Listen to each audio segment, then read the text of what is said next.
So for the first time in 20 years, North Korea is no longer the most dangerous country on earth for Christians. No, North Korea hasn't gotten any better. They're still a brutal communist regime that will kill you if they think you're a Christian. They will line you up and shoot you. This is what they do. They're still a brutal dictatorship. As always, this is what socialism leads to. Brutal dictators.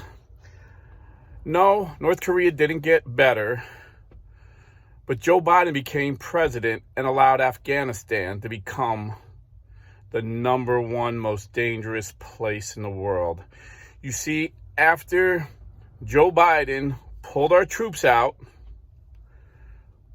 without even telling our NATO allies were furious. For the first time in history, the British Parliament condemned a United States president. Our allies were caught by surprise because Sleepy Joe just gave the order, never talked to him, never called him, went to Delaware to take a break. Jen Psaki was on vacation, if you recall, and all our allies were caught off guard. This is such a preventable, brutal tragedy. Shortly after we left, the Taliban was given a list of prominent Christians, and I made a video about this like a week after we left. They were beheading them, beheading entire families, little children, babies, raping the wives and the daughters in front of the husband, and then beheading the husband. This is the face of evil that's been unleashed on Christians in Afghanistan. Dave Curry, the president of Open Doors, the group that monitors this, said that he spoke to a Christian woman in hiding and said that the Taliban came and captured her dad and tortured him for months and then beheaded him. Then they captured her brother and did the same thing, and she's in hiding. If they find her, they will gang rape her and then they'll behead her. This is what these evil people do. And this, like I said, was very preventable. You know, I made a video like a month before we pulled out, and I quoted former Congressman Colonel Allen West. And he served in Iraq and Afghanistan, and he knew people there. And he said he's getting reports that we have no plan. We have no plan to get our allies out. No one even dreamed that we would leave Americans behind like Joe Biden did. But we were worried that Joe Biden would leave, based on his record. He said that, when we left Vietnam and we had promised all the Vietnamese that had helped us, we would take them out. We didn't. We turned our backs on them. And they were, you could look up the onion fields, how they were brutally brutalized after we left. And Joe Biden, with no remorse, the cold-hearted son of a gun that he is, said we have no obligation to them. We have no obligation to them. This is what he said in the 70s. Same thing he said about these Afghanistans that we promised, who helped us, many of them Christians as well. But even if they weren't Christians, they're being hunted down because we have 20,000 special forces that we brought over to America, brought to Army Rangers camps, had Green Berets training them, Delta Force operators training them, worked hand in hand. And then when we bailed on them, they stayed and fought. These guys were brave warriors, and Joe Biden called them cowards. Joe Biden called them cowards because the regular army, the infantry guys that weren't as highly trained, they surrendered because they knew they had no air support. They knew they would be annihilated. We could at least left air support there. This was the worst. This was the worst foreign policy blunder ever in the history of America.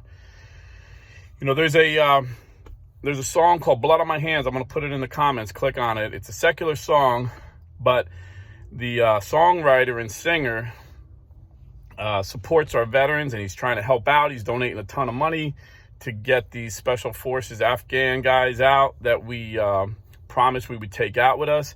And he said the government is making it hard. Our State Department's making it hard. The Biden administration's making it hard. So you have like special forces guys going in voluntarily, and former pilots from the military flying them in to rescue these guys and bring them back to America. And, they're trying to get Christians out as well. And the Biden administration is making it very hard for these people. And he said he spoke to so many veterans, and they feel like the blood is on their hands because they were over there training these guys how to fight, telling them about freedom, bragging about America, how great we are, and you guys got to be like us. And now he sees them being slaughtered. The two people the Taliban are going after is the special forces guys we trained and Christians.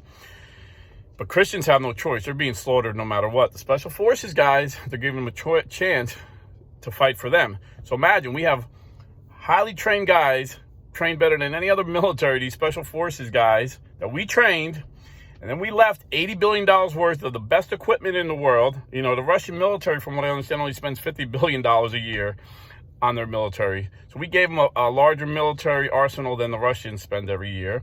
20,000 American trained guys, so they know our secrets, they know how we fight, and the Taliban's recruiting them to fight against us.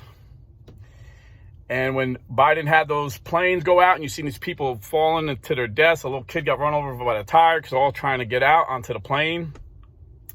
We brought 79,000 people from Afghanistan, and only, I think, 10,000 were Americans. And the other people weren't vetted. So we don't know if they're terrorists. We don't know if they're Taliban. We don't know if they're ISIS. We don't know anything about them. They just let them go free. This is a fact. And if we had an honest media, everybody would know this.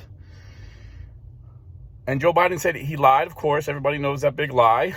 He wasn't going to leave any Americans behind.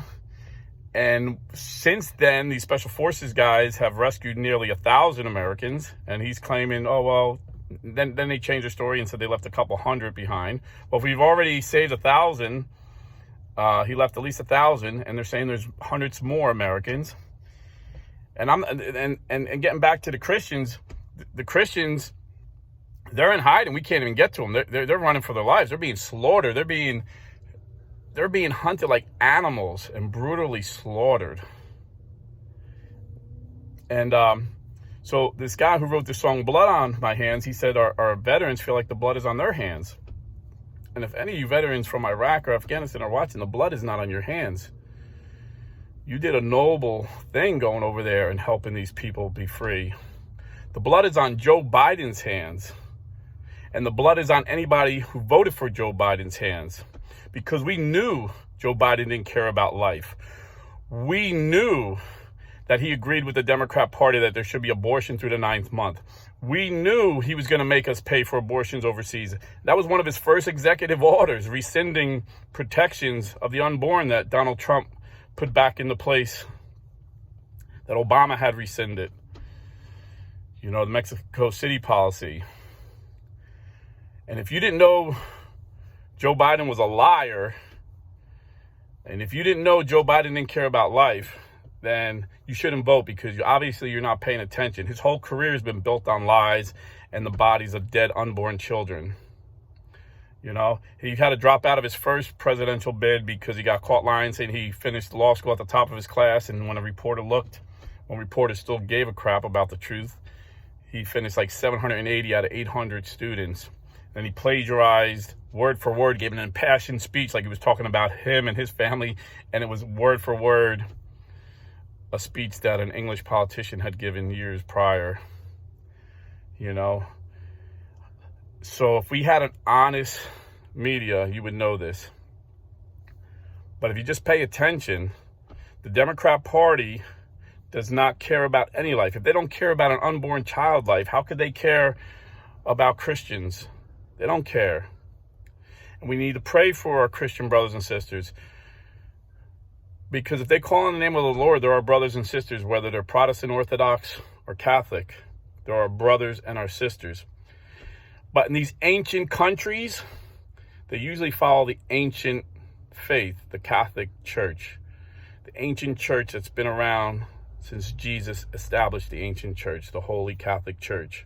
So most of these Christians are Catholics that are being killed all over the Middle East. So, pray for our Christian brothers and sisters in Afghanistan. And, you know, be thankful if you live in a free country like America. And, you know, stop these tyrants that are running it, you know, these people that are anti-religion, anti-life. Joe Biden and the Democrat Party has done so much to hurt religious freedom in our country and throughout the world. From day one, his executive orders, you know, putting unborn children's lives in danger, attacking churches who don't believe in transgenderism and homosexuality.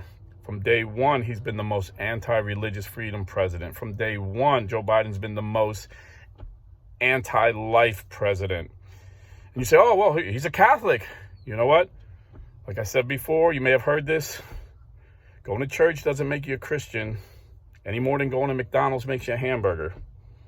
And calling yourself a Catholic don't make you a Catholic. What sets us Catholic Christians apart is we believe that Jesus Christ gave the Catholic Church authority. And the Catholic Church, from the very beginning,